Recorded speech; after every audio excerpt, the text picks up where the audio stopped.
Good morning, students. How are you? I hope you all are fine and safe at your home. Students, in today's video, I will continue our fourth chapter. And name of chapter is The Rat Trap, written by the writer Selma Lagraf.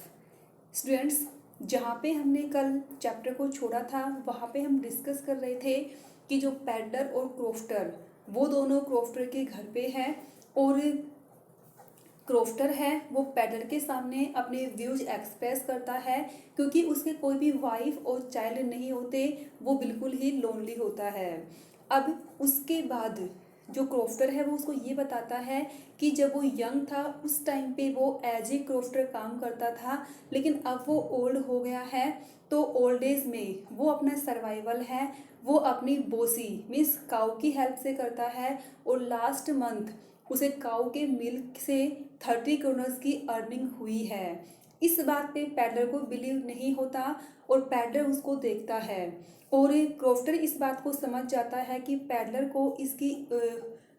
को इस बात पे believe नहीं हुआ कि काऊ की help से उसकी इतनी अर्निंग हो जाती होगी। इसीलिए क्रोफ्टर खड़ा होता है और खड़ा होके विंडो में जो लेदर पाउच हंग होता है उसको उतार के वो क्रोफ्टर के सामने 10 रिंकल्ड नोट्स दिखा देता है उसको बिलीव करवाने के लिए कि हाँ ओल्ड एज में उसे बोसी की हेल्प से इतनी अर्निंग उसकी हो जाती है और वापस वो उसे उसी उन्हीं पाउच में कॉर्नर्स को रख देता है। तो इससे आगे हम अब डिस्कस करेंगे।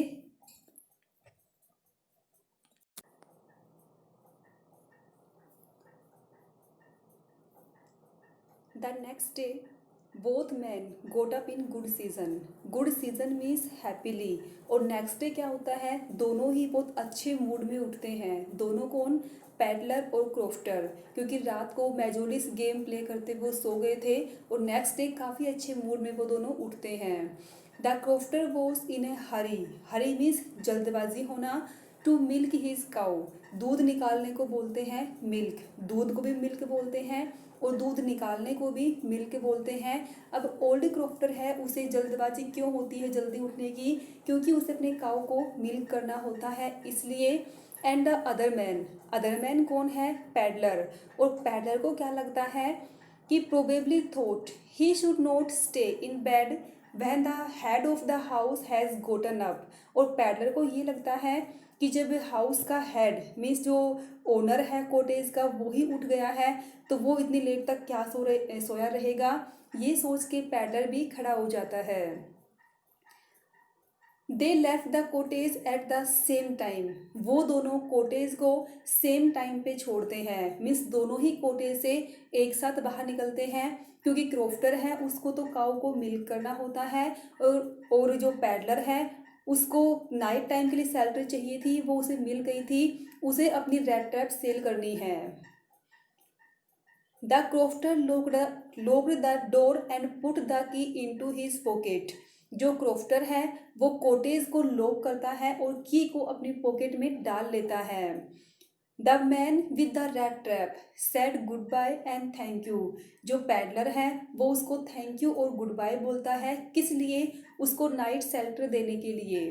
And thereupon each went his own way, और फिर दोनों अपने अपने काम पे चले जाते हैं। दोनों कौन कौन, पैडलर एंड क्रोफ्टर, उनका खुद का काम क्या होता है, जो पैडलर है उसको अपनी रेड ट्रैप सेल करनी होती है और जो क्रोफ्टर है उसको क्या करना होता है, उसे अपनी काऊ को मिल्क करना होता है। तो दोनों अपने अपने काम के लिए सेम टाइम पे कोटे से बाहर निकल जाते हैं और जो क्रोफ्टर है वो कोटेज को लॉक करके की को अपनी पॉकेट में डाल लेता है। But half an hour later, लेकिन आधे घंटे के बाद क्या होता है, the red trap peddler stood again before the door, जो पैडलर है वो दोबारा से डोर के पास खड़ा हो जाता है। He didn't try to get in however, लेकिन अब की बार वो कोटेज के अंदर नहीं गया। He only went up to the window, उसने क्या किया, वो विंडो के पास गया। स्मैश, स्मैश मीन्स ब्रोक, तोड़ना। The pane, pane means glass, और जो पैडलर है वो क्या करता है, जो विंडो का जो ग्लास जो कांच होता है उसको वो तोड़ देता है। stuck in his hand and got hold the pouch with the 30 corners। और वो विंडो में हाथ अंदर डाल के वो पाउच को बाहर निकाल लेता है। इसका मतलब आधे घंटे के बाद पैडलर वहाँ पे आया है तो वो क्या करने के लिए आया है, वो चोरी करने के लिए आया है। अब क्रॉफ्टर ने पैडलर के साथ इतने अच्छे से बिहेव किया था, तो क्या पैडलर को ये सब करना चाहिए? नहीं करना चाहिए। उसके बाद भी पैडलर ऐसा करता है। अब यहाँ पे क्वेश्चन ये भी अराइज होता है कि पैडलर चोरी कैसे करता है। तो कैसे करता है, वो आधे घंटे के बाद वापस आता है और जो विंडो पेन है उसको स्मैश करता है, उसके अंदर हाथ डालता है और लेदर पाउच में से वो 30 कॉर्नर्स निकाल लेता है। He took the money and thrust it into his own pocket. वो मनी लेता है और अपनी पॉकेट में डाल लेता है। Then he hung the leather pouch very carefully. और फिर वो लेदर पाउच को बहुत ही केयरफुली वहीं पे रख देता है। And went away. और वहाँ से वो चला गया। अब यहाँ पे पैडलर को बिल्कुल भी ऐसा नहीं करना चाहिए था। एक ऐसे पर्सन के साथ उसने ऐसे चीट किया है जिसने उसका बहुत अच्छे से वेलकम किया, उसको डिनर भी दिया था, उसके साथ उसके सामने अपनी इनर फीलिंग्स को एक्सप्लोर किया था और साथ साथ उसने गेम भी प्ले किया था। उसके बाद भी पैडलर ऐसा करता है, तो उसे ऐसा नहीं करना चाहिए था। As he walked along with the money in his own pocket, he felt quite pleased. Pleased means happy. अब यहाँ पे भी क्वेश्चन है कि जब पैडलर चोरी कर लेता है तो उसके बाद उसे कैसा फील होता है। तो कैसा फील होता है, वो अपनी स्मार्टनेस पे बहुत ही खुश होता है। स्मार्टनेस कौन सी, कि उसने बहुत आसानी से चोरी कर ली है, वो अपनी इस स्मार्टनेस पे बहुत ही खुश होता है। ही रियलाइज्ड, वो रियलाइज क्या करता है, of course that at first he dared not continue on the public highway but must turn off the road into the woods। woods means forest। अब यहाँ पे पैडलर ने क्या की, चोरी कर ली। अब उसके सामने दो रास्ते हैं, एक तो कौन सा कि वो पब्लिक हाईवे से जाएगा, जो सेकंड वे है वो कौन सा है कि वो फॉरेस्ट से जाएगा। Woods means forest. तो तुम्हारे अकॉर्डिंग पैडलर है वो कौन सा वे चूज करेगा, पब्लिक हाईवे या फिर फॉरेस्ट? ऑफ कोर्स वो फॉरेस्ट को चूज करेगा। अब यहाँ पे फिर से क्वेश्चन ये आ गया कि जो पैडलर है वो फॉरेस्ट का जो वे है उसको चूज क्यों करता है। तो क्यों करता है, क्योंकि उसके माइंड में ये बात क्लिक करती है कि हो सकता है कि जो क्रॉफ्टर है वो बहुत जल्दी इस बात को नोटिस कर ले कि उसके 30 कॉर्नर्स मिस हो गए हैं, वो पुलिस कंप्लेन कर दे और पुलिस उसे ढूंढती हुई कहाँ पे जाएगी, ओब्वियसली वो पब्लिक रोड से ही जाएगी। इसीलिए पकड़े जाने के डर से वो जो फॉरेस्ट का जो वे होता है उसको चूज करता है।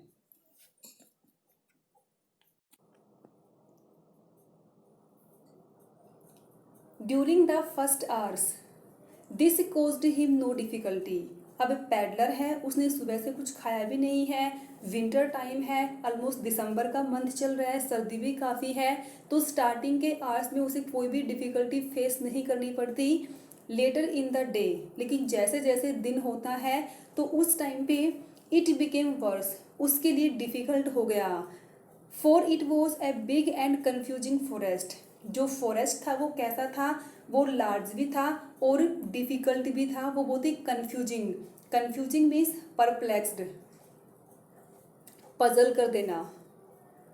विच ही हैड गोटन इनटू, और पैडलर है वो एक ऐसे फॉरेस्ट में फंस गया था जो बहुत ही कन्फ्यूजिंग है। He tried to be sure to walk in a definite direction, और पैडलर हर बार ये श्योर करता है कि वो एक डेफिनेट डायरेक्शन में ही जाएगा, क्योंकि फॉरेस्ट है वो कन्फ्यूजिंग होता है इसलिए।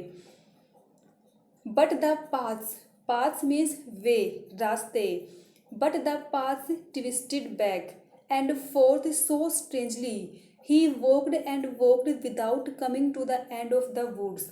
अब वो क्या करता है, वो चलता रहता है, वो चलता रहता है, वो बार बार ये सोचता है कि वो सेम किसी एक डायरेक्शन में जाएगा, लेकिन बाद में उसे रियलाइज़ होता है कि जहाँ से उसने चलना स्टार्ट किया था वो वहीं पे आके रुक गया, क्योंकि फॉरेस्ट बहुत ही कन्फ्यूजिंग था इसलिए। All at once he realized his thoughts about the world and the red trap. अब वो रियलाइज करता है वर्ल्ड के बारे में और रेड ट्रैप के बारे में। ये थॉट किसके होते हैं? ये पैडलर के ही थॉट होते हैं। रेड ट्रैप और वर्ल्ड के बारे में क्या? उसका वो थॉट कि जब वो ये सोचता है कि जो वर्ल्ड है ये भी एक रेड ट्रैप के जैसा ही है, क्योंकि जो रेड ट्रैप है उसमें तो चूहे अट्रैक्ट होते हैं और जो वर्ल्ड रेड ट्रैप है उसमें ह्यूमन बीइंग अट्रैक्ट होते हैं। और अट्रैक्ट किससे होते हैं? वो रिचीज मीन्स वेल्थ, मनी से अट्रैक्ट हो सकते हैं, या फिर जॉय से, शेल्टर से, फूड से, वो किसी भी चीज़ से अट्रैक्ट हो सकते हैं। अभी यहाँ पे पैडलर अपने थॉट को याद क्यों करता है? वो ये सोच के याद करता है कि आज उसकी टर्न भी आ गई। उसकी टर्न क्या आ गई कि आज वो भी 30 कॉर्नर से अट्रैक्ट हो गया और वो भी इस वर्ल्ड रेड ट्रैप में आज फंस चुका है। Now his own turn had come. वो इस बात को रियलाइज करता है कि आज उसकी टर्न भी आ गई है। He had let himself be fooled by a bet. वो आज एक बेट से अट्रैक्ट हो गया। बेट कौन सी है? 30 कॉर्नर्स। आज वो भी 30 कॉर्नर से अट्रैक्ट हो गया। The whole forest with its trunks and branches, its thickets and fallen logs, closed in upon him like an impenetrable prison. Impenetrable means that can't be crossed, जिसको हम easily क्रॉस नहीं कर सकते उसको बोलते हैं impenetrable। अब यहाँ पे सेकेंड टाइम मेटाफर डिवाइस का यूज हुआ है। कहाँ पे? जब वो फॉरेस्ट में होता है तो फॉरेस्ट का कंपैरिजन किससे कर दिया है? इम्पेनेट्रेबल प्रिजन से। जैसे कि जेल से बाहर निकलना मुश्किल होता है किसी प्रिजनर के लिए, तो वैसे ही पैडलर के लिए फॉरेस्ट से बाहर निकलना मुश्किल हो गया था। तो इसीलिए यहाँ पे मेटाफर डिवाइस का सेकेंड टाइम यूज हुआ है। From which he could never escape. और उसे ऐसे लगता है कि अब वो शायद यहाँ से बाहर नहीं निकल पाएगा।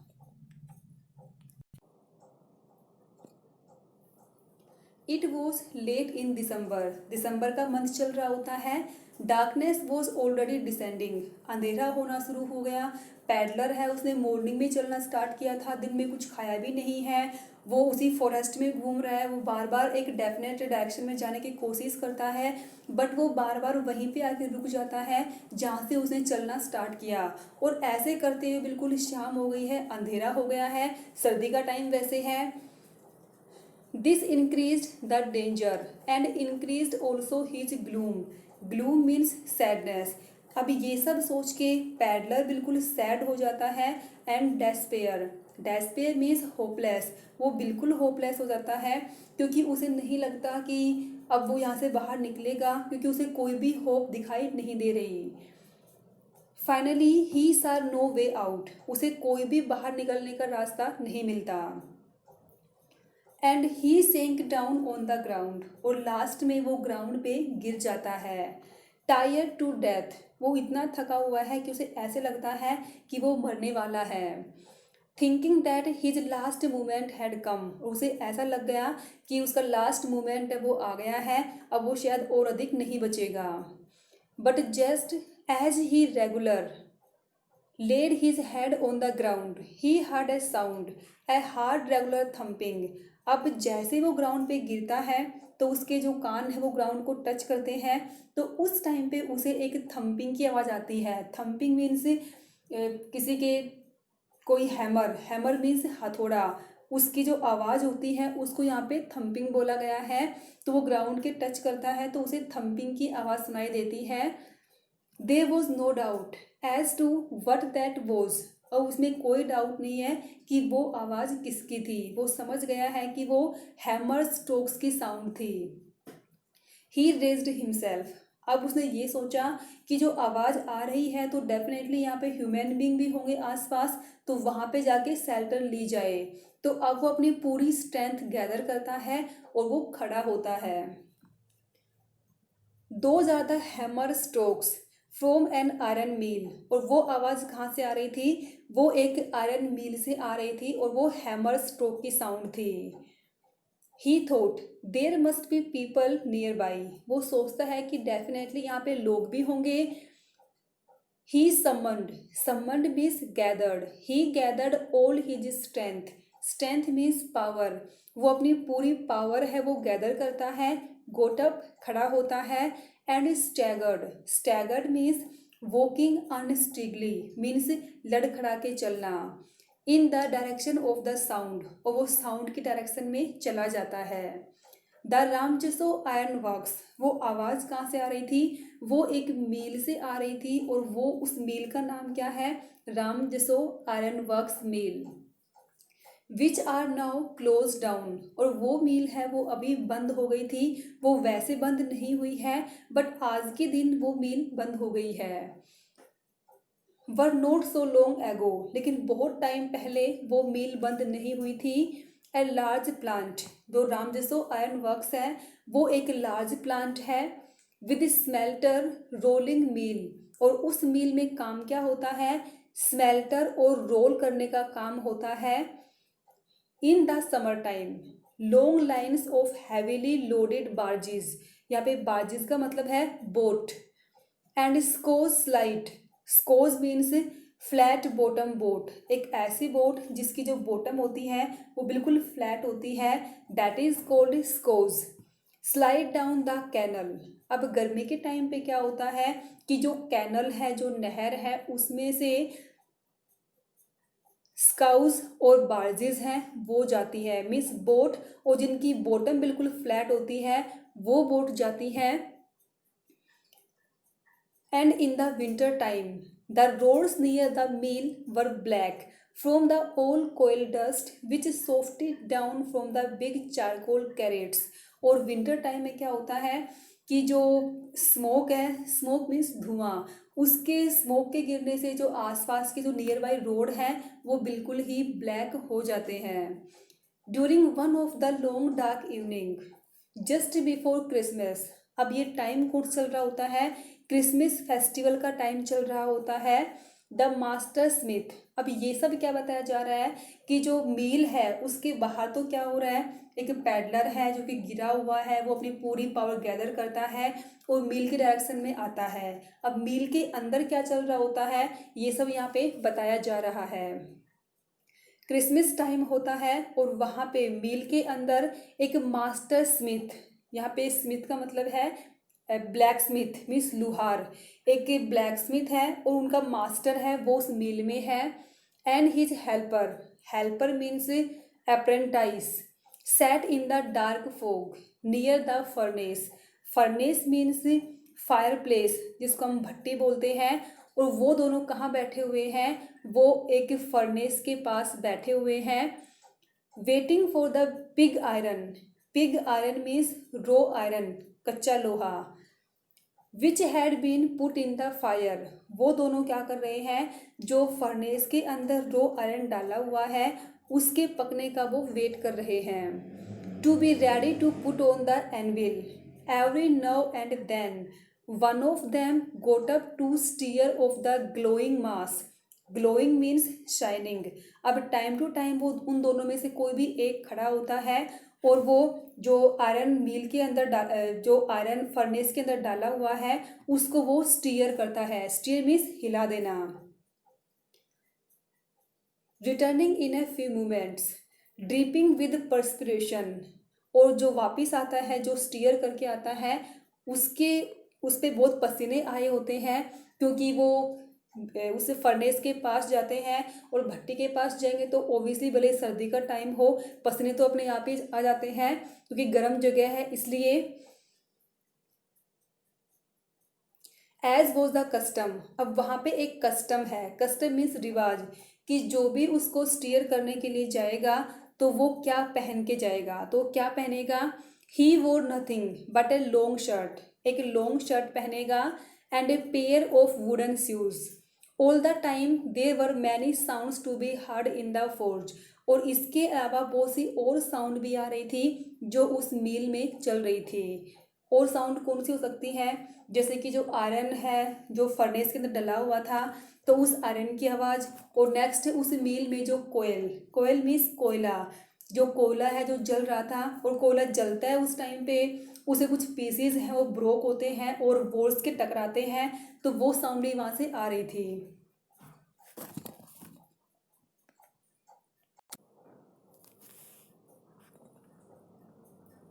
The fire boy shoveled charcoal into the maw means mouth of the furnace with a great deal of clatter means sound। और जो बॉय है जो कि ब्लैकस्मिथ का हेल्पर है वो उस फर्नेस के माउथ में कुछ सामान मटेरियल है वो डाल रहा था टाइम टू टाइम, और वहाँ से आवाज़ें भी आ रही थी। आउटसाइड रोड द वाटरफॉल, बाहर बारिश हो रही थी। And A sharp north wind whipped the rain against the brick tiled roof, और बारिश हो रही थी, हवा भी चल रही थी, और मिल के अंदर बहुत सारी आवाज़ें भी आ रही थी, और सर्दी का टाइम था, दिसंबर का मंथ था। It was probably on account of all this noise that the blacksmith didn't notice that a man had open the gate and entered the fog until he stood close up to the furnace. अब peddler है वो क्या करता है, वो अंदर आ जाता है। अब यहाँ पे क्वेश्चन है कि जो ब्लैकस्मिथ है वो पैडलर को नोटिस क्यों नहीं कर पाता। तो क्यों नहीं कर पाता, क्योंकि बहुत सारी आवाज़ें आ रही थी फर्नेस में, उस मिल के अंदर, और बाहर बारिश हो रही थी, और बारिश के साथ साथ हवा थी वो भी काफ़ी ठंडी थी और तेज़ थी। इन्हीं सारी साउंड की वजह से ब्लैकस्मिथ और उसका हेल्पर है वो पैडलर को नोटिस नहीं कर पाते। कब तक, जब तक कि पैडलर उसके सामने खड़ा नहीं हो जाता तब तक वो पैडलर को नोटिस नहीं कर पाते। Surely it was nothing unusual for poor vagabonds. Vagabonds means wanderer, wanderer means who goes one place to another without any aim means घूमने वाला। यहाँ पे वांडरर का मतलब हम पैडलर से भी लगा सकते हैं। विदाउट एनी बेटर शेल्टर, और पैडलर के लिए इससे बेटर शेल्टर नहीं हो सकती थी। तो यहाँ भी क्वेश्चन है कि जो पैडलर है उसके लिए इससे बेटर शेल्टर क्यों नहीं हो सकती थी। तो क्यों, क्योंकि पैडलर है वो बिल्कुल गीला हो चुका है, क्योंकि बाहर से आया है, बाहर बारिश हो रही थी, सर्दी का टाइम है, उसे बहुत ठंड भी लग रही है, और एक ऐसे पर्सन के लिए ऐसी शेल्टर मिलना जो बहुत ही वार्म, जो बहुत ही गर्म है, तो इससे बेटर शेल्टर उसके लिए और क्या हो सकती है। Without any better shelter for the night time to be attracted to the fog by the glow of light which escaped through the sooty pane. Suthi means blackish, and to come into the warm themselves in front of the meal। तो students आज की video में इतना ही। Chapter को read करना है, कोई difficult word है, कोई सिनोनियम या कोई सेंटेंस समझ नहीं आता है, आप पूछ सकते हैं।